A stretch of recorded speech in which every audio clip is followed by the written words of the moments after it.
The sky above Valkyrian burned red. Commander Zixthal stood on the command tower, watching his world die. Massive ships hung in the atmosphere like dark clouds. They belonged to the Krethic swarm, and they had come to consume everything. "Sir, the eastern shield just collapsed," reported Lieutenant Venn, her voice shaking. "The Krethic are landing ground forces in Sector 7. Zixthal closed his four eyes briefly. His people, the Valkyri, were telepathic. He could feel the fear of millions of minds across the planet. The terror was like a physical weight pressing against his consciousness. Children crying in underground bunkers. Parents holding them close. Soldiers dying at their posts. "Send everything we have to Sector 7, he ordered. "We must protect the civilian shelters." It had been 3 weeks since the Krethic arrived. 3 weeks of constant bombardment. 3 weeks of watching his fleets turn to dust in orbit. The Valkyri were a peaceful species. They had defenses, yes, but nothing prepared them for an enemy like this. The Krethic were insects, but calling them that felt wrong. They were intelligent, organized, and merciless. Their ships were grown, not built. They used biological weapons that turned entire cities into feeding grounds. They did not negotiate. They did not take prisoners. They simply consumed and moved on. "Sir, we have responses to our distress signals," said Communications Officer Tyla. She was young, barely out of the academy. Her hope was painful to sense. "Put them through," Zixthal said, though he already knew what they would say. The first message came from the Centauri Republic. "We regret that we cannot provide military assistance at this time. Our fleets are committed elsewhere. We offer our sympathies." The second came from the Draxan Empire. "The Krethic swarm is too dangerous. We cannot risk our forces. We suggest immediate evacuation if possible." More messages came. All said the same thing in different ways. No one was coming. The galaxy had abandoned them. "Keep sending the signals," Zixthal ordered.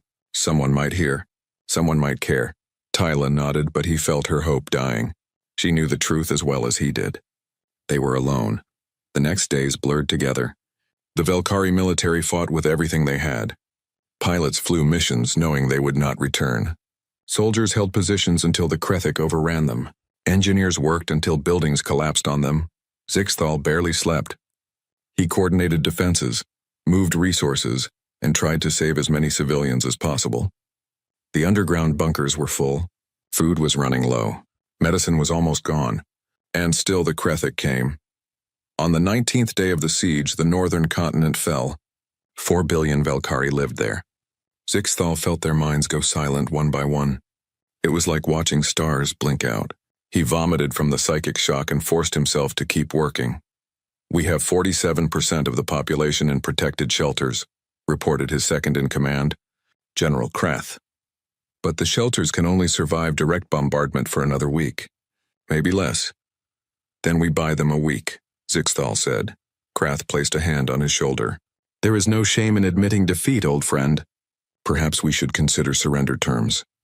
"The Krethic do not accept surrender," Zixthal replied. "They only accept food." That night, Zixthal sat in his office and recorded a message. It was not a distress call. Those had stopped working. It was a warning to the galaxy, a record of what happened here so others might prepare better. "This is Commander Zixthal of the Valkyri Defense Forces," he spoke into the recorder. "If you are hearing this, my world has fallen. The Krethic swarm cannot be reasoned with. They cannot be stopped by treaties or diplomacy. They will come for you next. Your governments will say they are too far away to help. They will say the risk is too great. They will let you die as they let us die. Prepare better than we did. Fight harder than we did. And if you survive, remember Valkyrian. Remember that we called for help and no one answered." He was about to turn off the recorder when Tyla burst into his office. "Sir, we received a response to our distress signals." Zixthal felt a flicker of something. "Not quite hope, but close. Who?" "A species called humanity, sir. I had to look them up. They are very far away, 40 light years, but they acknowledged our signal." Zixthal pulled up the data on humanity. What he found made his heart sink. Humans were newcomers to faster-than-light travel. They had only achieved it 50 years ago. Their technology was primitive compared to most galactic species. They were also listed as potentially aggressive and unpredictable by the Galactic Council. "What did they say?" he asked. "Just 2 words, sir." "Received, responding." Zixthal did the math in his head. Even with the fastest FTL drives, it would take weeks to reach Valkyrian from human space. Probably longer. They would arrive to find a dead world and Krethic ships picking through the remains. Thank them for the message, he said quietly. But do not give our people false hope. They cannot arrive in time. Yes, sir, Tyla said, her disappointment flooding through their telepathic connection. The bombardment intensified. The Krethic were preparing for a final assault. Their bioships moved into lower orbit, preparing to land troops directly on the capital city. The last of the orbital defense platforms exploded, taking 2 Krethic ships with them. A small victory. A meaningless victory. Zixthal stood on the command tower again, watching the enemy descend. His soldiers stood ready. They had perhaps 1,000 fighters left. The Krethic had tens of thousands landing. The math was simple and brutal. All units, this is Commander Zixthal. He broadcast on all channels. I know you are afraid. I know you think we cannot win. You are right. But we can do one more thing. We can buy time for those in the shelters. We can show the Krethic that Valkyrie do not surrender. We can make them pay for every meter of ground. Stand ready, stand proud, and know that your families will remember your courage. The telepathic network hummed with determination. Fear was still there, but also resolve. They would die well. The Krethic ships opened. Thousands of warrior drones poured out, chittering and shrieking. They were the size of ground vehicles, armored in biological plates, armed with acid sprayers and razor claws. Fire at will, Zixthal commanded. The last battle for Valkyrian began. Plasma bolts lit the sky. Krethic drones fell, but more came. The Valkyrie line held for 10 minutes, then 20. Then it began to crack. Zixthal drew his sidearm. He would not command from safety while his soldiers died. He was preparing to go to the front line when Tyla's voice came through his communicator, high and urgent. Sir, something is happening in orbit. Massive energy readings. Something is coming out of FTL. The Krethic have more ships, Zixthal said bitterly. Of course they do. No, sir, Tyla said, and he heard something in her voice he had not heard in weeks. Wonder. These are not Krethic signatures. Sir, I think it is the humans. They are here. Zixthal looked up at the red sky. That was impossible. Completely impossible. But then he saw it. Space itself seemed to tear open, and through the tears came ships. Hundreds of them. They were angular and brutal, covered in weapons. Some were clearly military vessels. Others looked like they had been cargo ships or transports, now bristling with hastily mounted guns. And they were all heading straight for the Krethic fleet. Zixthal felt something he thought he would never feel again. A small, fragile spark of hope. The humans had come. Admiral Sarah Chen stood on the bridge of the UHSF Yamato, watching the red planet grow larger on the view screen. Around her ship, 473 other vessels dropped out of faster-than-light travel.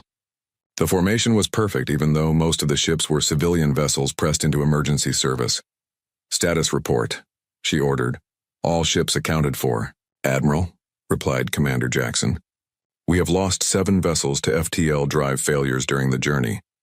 The civilian freighter Golden Horizon suffered a catastrophic jump and was lost with all hands. Chen closed her eyes briefly. 53 people on that ship. 53 people who volunteered to make dangerous jumps that no sane captain would attempt. They knew the risks. They came anyway. Log their sacrifice, she said, and make sure their families know they saved a world. The bridge crew worked quietly. Chen studied the tactical display. The Krethic swarm had dozens of bioships in orbit. Their ground forces were already landing on the planet below. She could see the energy signatures of bombardment. Cities burning, people dying. Communications sent to all ships. Begin attack pattern Delta 7. Civilian vessels will form the outer perimeter. Military vessels will punch through to the planet. Admiral, the civilian ships do not have proper armor, Jackson said carefully. They will take heavy casualties in the outer position. I know, Chen said. But they volunteered for this. Every single captain knew what they were signing up for. They want to help. We let them help. This was humanity's way. When the distress call came from Valkyrian, the government immediately voted to send the military. But the civilians heard the call too. Cargo haulers, mining ships, luxury liners, research vessels. They all came to the assembly point. All asked to be armed. All asked to be allowed to fight. The weapons engineers worked for 3 days straight, mounting missile pods and railguns on ships never meant for war. It was insane. It was dangerous. It was completely human. Chen thought about the briefing she received before departure. The Galactic Council's file on humanity was not kind. She remembered the key points clearly. Humanity. Classification, Death World, Sapience. Homeworld Earth survived multiple extinction events. Species demonstrates high aggression, pack bonding behavior, and persistence hunting instincts. Technology level, primitive. Military doctrine, reckless. Political structure, chaotic. Recommendation, observe from distance. Approach with caution, the file went on. Humans were newcomers to the galactic community, only 50 years since first contact. Most species had been spacefaring for thousands of years. Humanity stumbled into FTL travel through what the Galactic Council called dangerous experimentation with spatial physics. Other species spent centuries developing safe FTL drives. Humans built one in 70 years and started using it immediately, damn the risks. The Council was horrified. 3 of the first 10 human FTL ships simply vanished. Humanity built more ships and kept going. The Council offered to share their safer FTL technology. Humanity thanked them and said no. Human drives could do things Council drives could not. They could make rapid, short jumps. They could operate in areas of spatial distortion. They could, in emergencies, make jumps that would tear apart any other ship, like the jump they just made to reach Valkyrian. Chen remembered the meeting with the United Human Space Force Command. "We can reach Valkyrian in 8 days if we push the drives to maximum," the chief engineer said. "Normal travel time is 3 weeks. The risk of drive failure is approximately 3% per ship. 3% meant 14 ships lost, minimum. They came anyway." Chen also remembered humanity's first contact with the Valkyrie. It was 5 years ago. A human trade delegation visited Valkyrian to discuss cultural exchange. The Valkyrie were polite but disturbed. Their telepathy let them sense human emotions, and what they sensed frightened them. Humans felt everything so intensely. Love that would drive them to die for strangers. Rage that burned like stars. Loyalty that could not be broken. And underneath it all, violence. The capacity for incredible violence, barely restrained by civilization. The Valkyrie report to the Galactic Council was diplomatic but clear. Humanity is powerful and potentially valuable as allies. However, their emotional intensity and aggressive tendencies make them unpredictable. Recommend cautious engagement only. Now those same Valkyrie were about to see what human intensity looked like when directed at their enemies. "Admiral, the Krethic fleet is moving to intercept us," Jackson reported. "They are forming a battle line." "Do they know what they are facing?" Chen asked. "Intelligence says the Krethic have never encountered humans before. They probably think we are just another galactic species." Chen smiled, and it was not a kind smile. "Then let us educate them. All ships weapons free. Show them what a Death World species can do." The first Krethic bioship fired. Biological missiles streaked toward the human fleet. They were designed to latch onto hulls and eat through them. Standard galactic defense was to shoot them down or use shields. Humanity did something different. The missiles got close to the human ships, then detonated. Every single one. The Krethic command must have been confused. Then they understood. The humans had figured out the missiles' biological triggers and set up signal jammers to detonate them prematurely. "How long did it take our xenobiology team to crack their missiles?" Chen asked. "About 4 hours, Admiral," Jackson said with pride. They worked from the data the Valkyrie transmitted. 4 hours to understand an alien biology and turn it into a weapon. That was humanity in a nutshell. The human fleet crashed into the Krethic line. Railguns fired solid slugs at relativistic speeds. Missiles with nuclear warheads streaked through space. And the civilian ships, armed with mining lasers and improvised weapons, fought with desperate courage. The freighter New Beijing took a direct hit. Her hull breached. Life support failed. But her captain kept firing until the ship finally broke apart. The colony transport Hope's Dawn rammed a Krethic cruiser, both ships exploding in a ball of fire. 40,000 colonists had been on that ship. They voted unanimously to make it a warship for this mission. "The Krethic are adapting to our tactics," Jackson warned. "They are learning." "Then we adapt faster," Chen said. "Order all ships to switch to pattern Echo 3. And launch the drop pods." "Admiral, the drop pods were only tested twice. The survival rate was 60%. "I know the statistics, Commander. I wrote them. Launch the pods. 200 drop pods burst from the human carriers. Inside each pod were 30 Marines in powered armor. They would drop directly onto the planet's surface. Some pods would fail, some Marines would die on entry. The rest would fight. This was what the Galactic Council could not understand about humanity. Other species calculated acceptable losses. Humans did too, but then they volunteered anyway. They looked at 60% survival and saw 40% willing to die for strangers. Chen watched the tactical display as her fleet tore into the Krethik. Humanity was winning, but the cost was terrible. Ships exploded. Pods failed. People died, but the line never broke. Humans did not retreat. They did not surrender. They pushed forward. Message coming in from the planet's surface, the communications officer said. It is from a Commander Zixthal of the Velkari Defense Forces. He is asking who we are and why we came. Put me through, Chen said. The view screen showed a Velkari commander. He looked exhausted and shocked. Behind him, Chen could see the ruins of a city and the flash of weapons fire. Commander Zixthal, I am Admiral Sarah Chen of the United Human Space Force. We received your distress call. We are here to help, but how? Zixthal's voice was filled with wonder. You are too far away. This is impossible. Humans do not care much about impossible, Chen said. We care about what is right. You called for help. We answered. Now hold on, Commander. We are coming down to you, and we are bringing a storm. She cut the transmission and turned to her crew. All ships begin orbital support operations. I want those Krethik ground forces turned into paste. And get our Marines on the ground. We have a planet to save. The bridge crew moved with practiced efficiency. Around Velkarian, human ships began their descent. The Krethik swarm was about to learn a lesson that would echo through the galaxy. Never threaten someone under human protection, because humans were not like other species. They did not calculate acceptable losses and stay home. They did not abandon allies because the risk was too high. Humans heard a cry for help and they came. Not because it was easy, not because it was safe, but because someone needed them, and that was enough. The first drop pod hit the ground like a meteor. It crashed through the roof of a Krethik warrior drone, crushing the insect into the pavement. The pod's sides exploded outward, and 30 human Marines in powered armor emerged, weapons already firing. Commander Zixthal watched from his command post, unable to believe what he was seeing. The humans moved like nothing he had ever witnessed. They were fast, coordinated, and absolutely fearless. A group of Krethik drones charged them. The Marines did not retreat. They charged back. What are they doing? Lieutenant Ven whispered beside him. Those Krethik drones are 3 times their size. I do not know, Zixthal admitted. But whatever it is working. The Marines hit the Krethik line with explosive force. They used weapons that seemed designed specifically to cause maximum damage. Plasma rifles that burned through biological armor.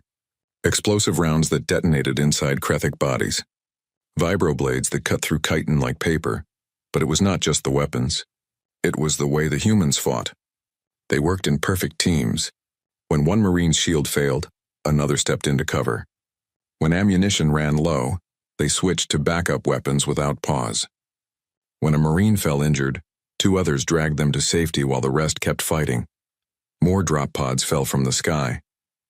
Each one brought more Marines. Each one landed directly in the middle of Krethik formations, causing chaos and destruction. The Krethik were used to enemies who fought from distance, who used careful tactics. Humans simply dropped into the worst parts of the battle and started killing. Commander, we are receiving tactical data from the human forces, reported Tyla. They are asking us to coordinate our defense with their assault. Put it through, Zixthal ordered. A human voice came through, young and female, speaking over the sound of weapons fire. This is Captain Morrison, 3rd Marine Battalion. We are pushing the Krethik back from your position. When you see the green flares advance, we will cover you. Do not be afraid. We are here now. Zixthal looked at his soldiers. They were exhausted, wounded, low on ammunition. But they were also telepaths. They could feel what the humans felt. Determination like iron. Rage at the Krethik for attacking innocents.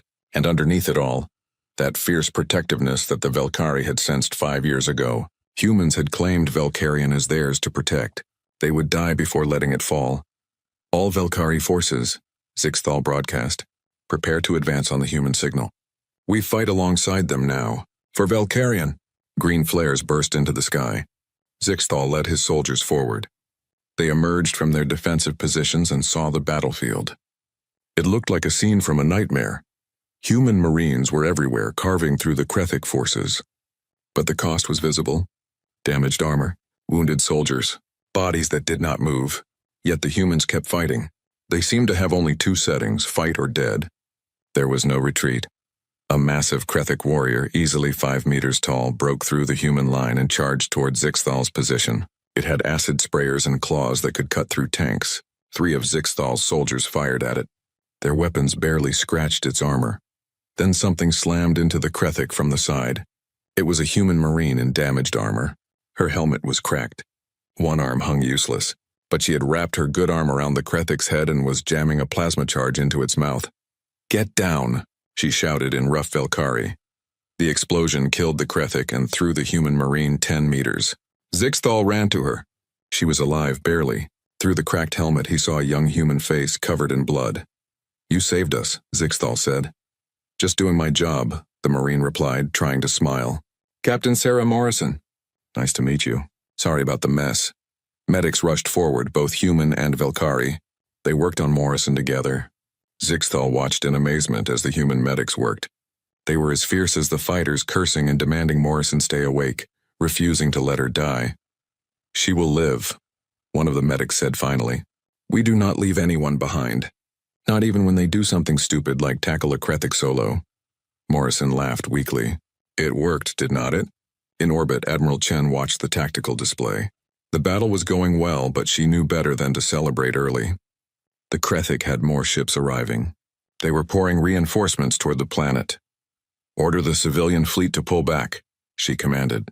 "Military vessels will engage the new arrivals." "Admiral, the civilian ships are refusing the order," Jackson reported. "The captain of the mining ship Rock Crusher says, and I quote, 'We came here to help. We are not leaving until it is done.'" Chen sighed. "Typical." "Fine. Assign them to defensive positions. Keep them as safe as we can. And someone please tell the Rock Crusher that bravery does not mean stupidity." "Too late, Admiral. Rock Crusher just rammed a Krethic biocruiser. The ship is lost." Chen felt the familiar pain. More names for the memorial. More families to notify. More humans who gave everything for strangers on a world they had never seen. But there was no time to grieve. A Krethic Queen ship was breaking through the line. It was massive, easily 3 times the size of Chen's flagship, and it was heading directly toward the planet's surface, toward the civilian bunkers. "That ship is targeting the shelters," Jackson said urgently. "It is going to bombard them directly." "The shelters cannot survive that."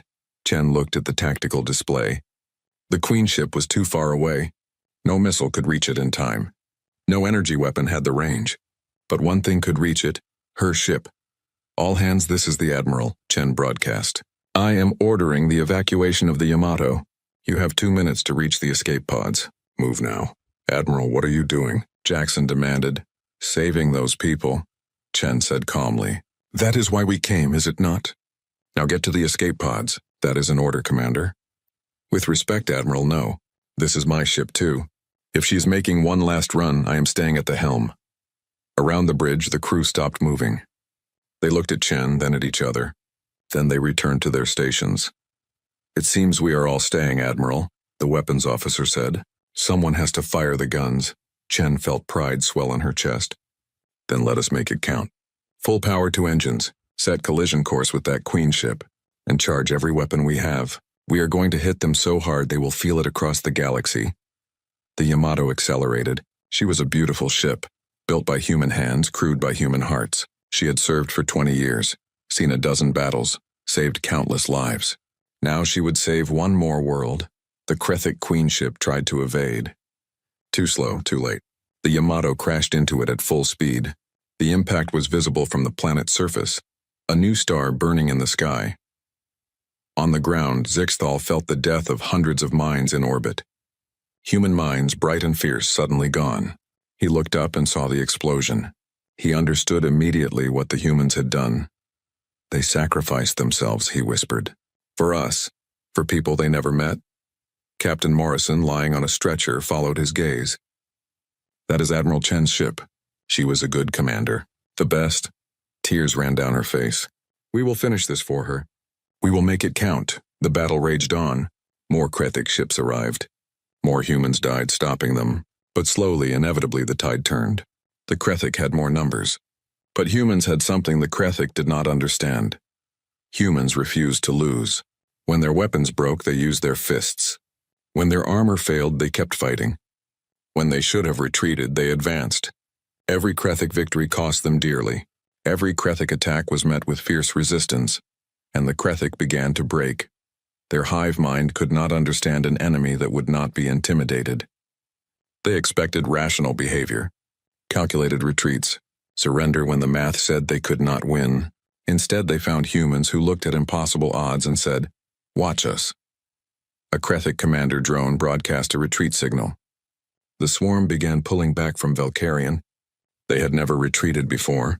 But they had never faced humans before. "They are running," Fen shouted with joy. "Do not let them escape," Zixthal commanded. "After what they did to my world, they do not get to just leave." He was about to order his remaining ships to pursue when a new voice came over the communication channels. It was cold and hard and absolutely human. "Valkyrie forces, this is Acting Admiral Rodriguez of the UHSF. We are in pursuit of the Krethik fleet. They will not escape. They will not return. We are going to make sure of that. You have my word." Zixthal watched human ships chase after the fleeing Krethik. They pursued them like wolves after prey. Humans did not just want to win. They wanted to make sure this never happened again. They wanted to break the Krethik so completely that they would never dare attack another innocent world. It was brutal. It was merciless. It was exactly what the Krethik deserved. On the ground, human and Valkyrie soldiers worked together to clear the remaining Krethik forces. The enemy fought to the death, which suited the humans just fine. They showed no mercy to the ones who had tried to consume an entire civilization. By the time the sun set on Valkyrian, the battle was over. The Krethik were destroyed or scattered. The planet was saved, but the cost had been terrible. Zixthal stood among the ruins of his capital city. Around him, humans and Valkyrie worked side by side, pulling survivors from rubble, treating the wounded, mourning the dead. Captain Morrison approached him, her arm in a sling but her eyes bright. The medical tent was full of groaning and the smell of burned flesh. Captain Sarah Morrison limped through the rows of wounded, checking on her Marines. Her arm was broken, her ribs were cracked, and the doctor said she should be in a bed. She ignored them. Her people needed to see her walking and alive. "Captain," a young Marine called out. His name was Private Chen, no relation to the late Admiral. Both his legs were gone below the knee, but he was smiling. "We did it, right?" "We saved them?" "We saved them," Morrison confirmed, gripping his hand. "You did good, Chen. Real good." "My mom always said I should help people," Chen said, his voice getting dreamy from the pain medication. "I think she would be proud." "She will be," Morrison promised. "I will make sure she knows exactly how brave you were." She moved on to the next bed and the next. So many wounded. So many who would never fight again, but not one of them regretted coming. She had asked. Every Marine she talked to said the same thing. They would do it again.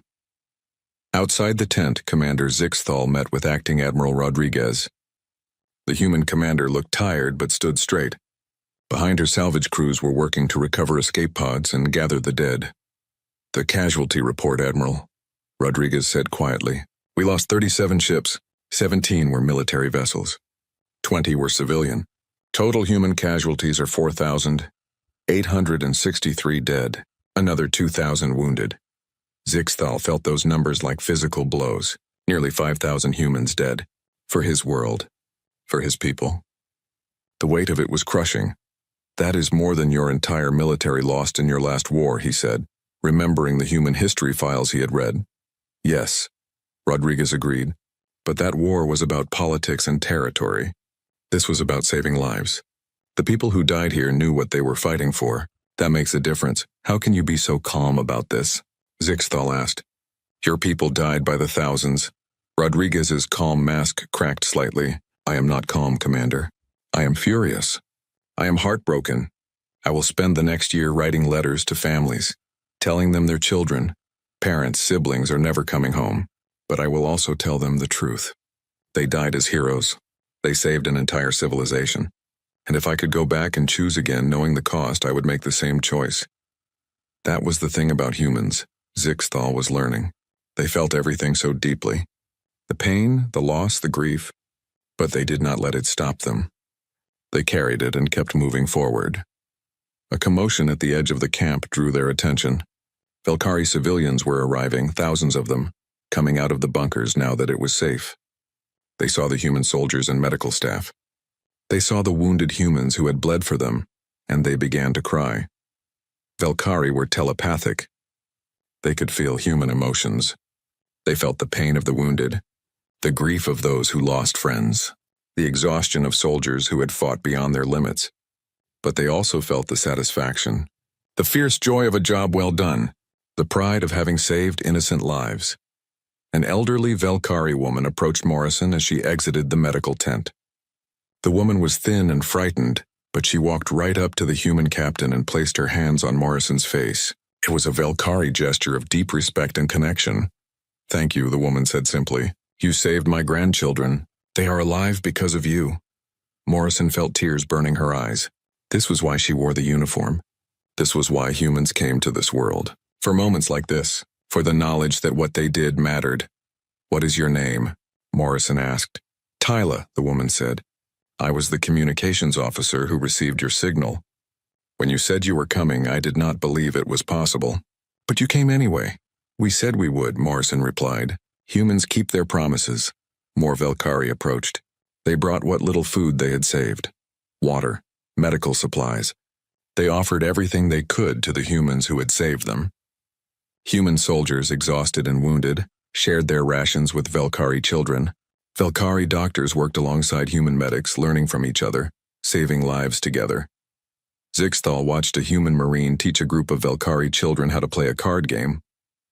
The marine's armor was scorched and dented. He had a bandage wrapped around his head. But he was smiling and making the children laugh. "Your people are strange," General Krath said, standing beside Zixthal. "They should hate us. We brought this disaster on ourselves by being weak, but instead they laugh with our children." "They do not think we are weak," Zixthal said. "They think we needed help. There is a difference." Rodriguez joined them carrying a data pad. "Commander, we have confirmed the Krethic fleet's status. My ships pursued them to the edge of the system. We destroyed or disabled every vessel we could catch. The survivors fled in different directions. The swarm is broken. They will not be able to mount another attack like this for years, maybe decades." "What will you do now?" Zixthal asked. "We leave a garrison here," Rodriguez said. 2 cruisers and a support fleet, just in case. We also want to help rebuild. My engineers are already drawing up plans for new orbital defense platforms. Human design, much harder to destroy. "We cannot pay for this," Zixthal said quietly. "Our economy is destroyed. Our resources are depleted." Rodriguez looked at him in confusion. "Pay, Commander, we do not want payment. You needed help, we helped. That is all." "But the cost to your people," Zixthal protested. "The lives lost, the ships destroyed, the resources spent. It must be enormous." "It is," Rodriguez agreed. "But we do not measure the worth of a life in currency." "You called for help." No one else answered. "We could not live with ourselves if we ignored that call. So we came. The cost does not matter." Zixthal stared at her. His people had been part of the galactic community for thousands of years. They knew how civilizations worked. Everything had a price. Everything required trade. But humans genuinely did not seem to care about that. They had spent enormous resources, sacrificed thousands of lives, all for the abstract principle that people who called for help deserved to be helped. It was insane. It was illogical. It was the most beautiful thing Zixthal had ever witnessed. That night, as both species worked to clear the rubble and tend the wounded, a Velkari child asked Morrison why humans came to help. "Because you needed us," Morrison said simply. "But you did not know us," the child said. "We were strangers." Morrison knelt down to the child's level. "Do you know what humans say? We say that a stranger is just a friend you have not met yet. You called for help. That made you our friends, and we do not abandon our friends." The child thought about this, then hugged Morrison fiercely. Morrison hugged back, ignoring the pain in her broken ribs. This was worth every wound, every drop of blood, every sacrifice. Later, Zixthal called a meeting of the surviving Velkari leadership. They gathered in a damaged building that used to be the Senate chambers. Humans stood guard outside, protecting them while they deliberated. "We must discuss what happens next," Zixthal said. "The humans saved us. We owe them a debt we can never repay. But more than that, we need to decide what kind of people we want to be." "What do you mean?" asked a council member. "The galactic community abandoned us," Zixthal said. "The Centauri, the Draxan, the Althani, all of them sent their regrets and did nothing. But humanity, a species we barely knew, came to our aid. They lost thousands saving us. What does that tell us about the galaxy we thought we knew?" The room was silent. Everyone felt the weight of that question. "I propose we form a permanent alliance with humanity," Zixthal continued. "Not a trade agreement. Not a political treaty. A true alliance. One based on mutual protection and friendship. And I propose we help humanity build their rapid response fleet, so that when the next distress call comes from somewhere in the galaxy, humanity will not be alone in answering it." "You want us to become like them?" General Krath asked. "To risk our lives for strangers?" "I want us to be worthy of what they did for us," Zixthal said. "They showed us what it means to care about more than ourselves. I think we should learn from that." The vote was unanimous. Outside, human Marines stood in formation. They were holding a memorial service for their fallen.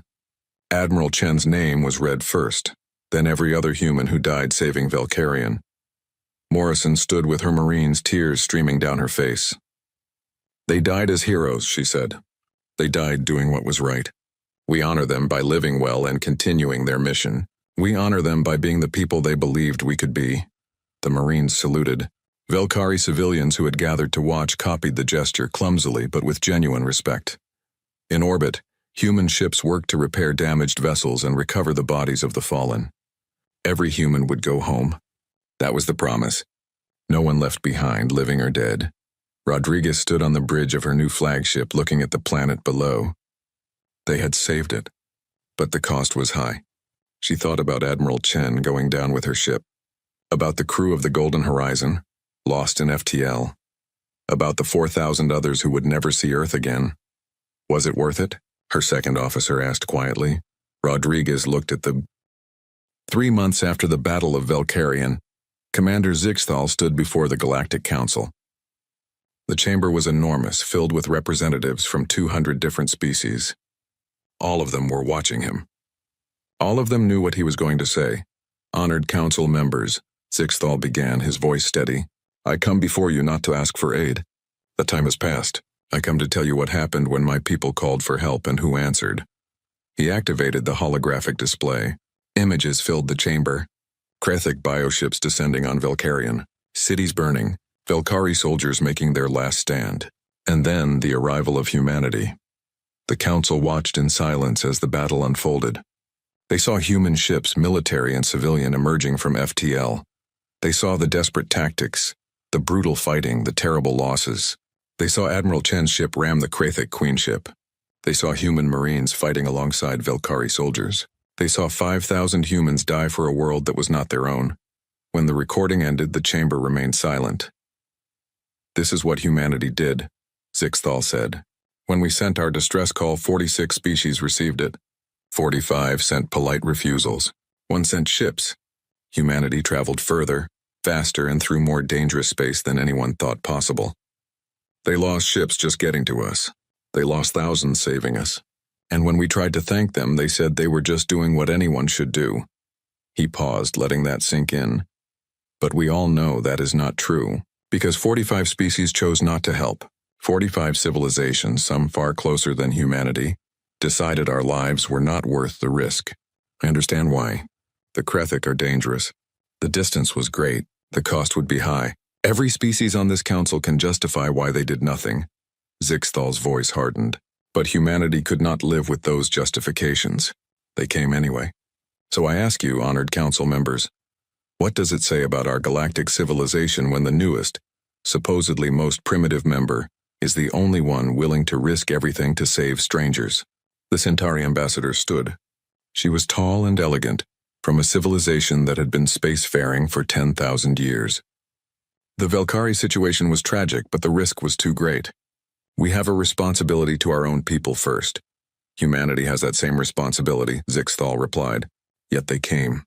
Not because they had to, because they chose to. Because they believe that civilization means more than just protecting your own. Humanity is reckless, said the Draxan representative.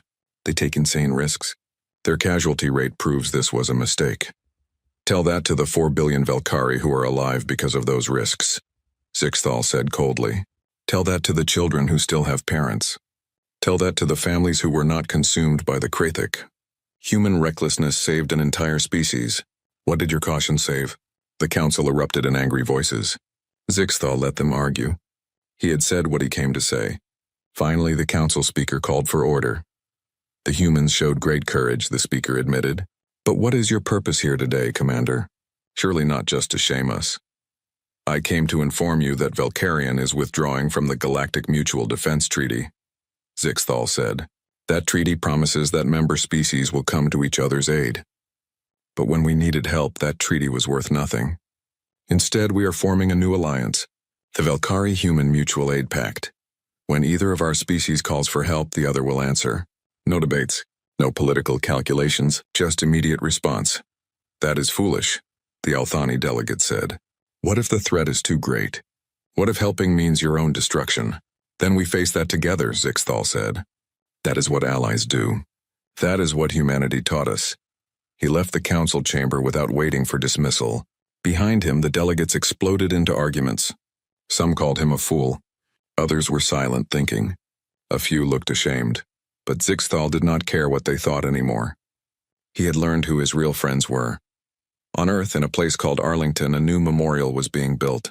It was a wall of black stone carved with 5,000 names, the names of everyone who died at Velkarian. At the dedication ceremony, Captain Sarah Morrison stood before the crowd. Her arm had healed, though she would carry scars for the rest of her life. We gather today to remember the fallen, she said. These 5,000 humans did not die for territory. They did not die for resources. They did not die for political advantage. They died because someone called for help and they answered. They died so that 4 billion people they never met could keep living. They died as heroes. In the crowd, families wept. Parents who lost children. Children who lost parents. Siblings, friends, lovers. All mourning those who would never come home. I was there, Morrison continued. I fought beside them. I saw their courage. And I want you to know that every single one of them knew the risks. Every one of them volunteered. When we asked who would go to Velkarian, everyone raised their hand. Everyone. Because that is who we are. We are humans. When someone needs help, we help, no matter the cost. She looked at the wall of names. They are gone. But they are not forgotten. Every Velkari child will learn their names. Every Velkari family will tell stories about the humans who saved them. For generations, maybe forever, the Velkari will remember. And so will we. We will remember that 5,000 humans looked at an impossible mission and said yes. We will remember that they won. And we will honor them by being the people they believed we could be. The crowd stood in silence. Then slowly they began to applaud. It built like thunder echoing across the memorial grounds. It was not celebration. It was acknowledgement, recognition of sacrifice, respect for the fallen. On Velkarian, a different memorial was being built. It was enormous, visible from orbit. A statue of a human and a Velkari standing back to back, weapons raised, protecting each other. Around the base, 5,000 lights glowed, one for each human who died. The lights would never be turned off. Ever Velkari children visited every day, bringing flowers and drawings. They had been taught that these lights represented the humans who saved them. Some of the children had been in the bunkers during the siege. Some had been born after. But all of them knew the story. All of them had been told. When we needed help, humanity came. Captain Morrison visited Velkarian 6 months after the battle. She walked through the rebuilt capital city. Everywhere she looked, she saw signs of recovery. New buildings rising. Markets reopening. Children playing in streets that had been battlefields. It is good to see you, Captain, Zixthal said, greeting her warmly. He'd been promoted to general after the battle and now commanded all Velkari military forces. It is good to be back, Morrison said. The city looks amazing. You have rebuilt so much with human help, Zixthal said. Your engineers taught us new construction techniques. Your medical staff helped establish better hospitals. Your teachers are training our emergency response teams. Humanity has given us so much more than just military protection. They walked to the memorial together. Morrison stood before it, looking up at the statue. Tears ran down her face. "Do you regret coming?" Sixthal asked gently. "Never," Morrison said. "I regret the losses. I miss my friends who died here. But I do not regret coming. How could I? Look at what we saved." Sixthal placed a hand on her shoulder. "There is something else you should see." He led her to a government building. Inside was a massive operations center, filled with computers and communication equipment. Velkari and human operators worked side by side. "What is this?" Morrison asked. "The Rapid Response Coordination Center," Sixthal explained. "We monitor distress calls from across the galaxy. When someone calls for help, we coordinate the response. So far, we have responded to 14 emergencies. Rescue missions, mostly. Nothing as large as the Krethic, but people who needed help and got it." "The Council must hate this," Morrison said. "They do," Sixthal confirmed with a smile. "But 8 other species have asked to join our pact. They saw what we built and wanted to be part of it. The Council cannot stop us. We are not breaking any laws. We are just helping people." Morrison felt pride swell in her chest. This was what they had fought for. Not just to save one world, but to start something bigger, a movement toward a galaxy that actually cared about helping each other. "Admiral Rodriguez says the United Human Space Force is building 3 new rapid response fleets," Morrison said. "Fast ships, heavily armed, designed specifically for rescue operations. When they are ready, we will be able to respond to calls even faster." "Humanity is changing the galaxy," Sixthal said. "Species that used to ignore distress calls are now reconsidering. They see what you did. They see that it is possible to help. They see that some things are worth the risk. It should not take humans to teach that lesson," Morrison said. "It should be obvious." "Perhaps," Sixthal agreed. "But sometimes the galaxy needs to be reminded of what is important. Humanity did that. You reminded us all that civilization is not just about technology and trade. It is about caring for each other even when it is hard, especially when it is hard." They stood together looking at the operations center. Somewhere in the galaxy someone was calling for help, and now because of what happened at Velkarian, there was a good chance someone would answer.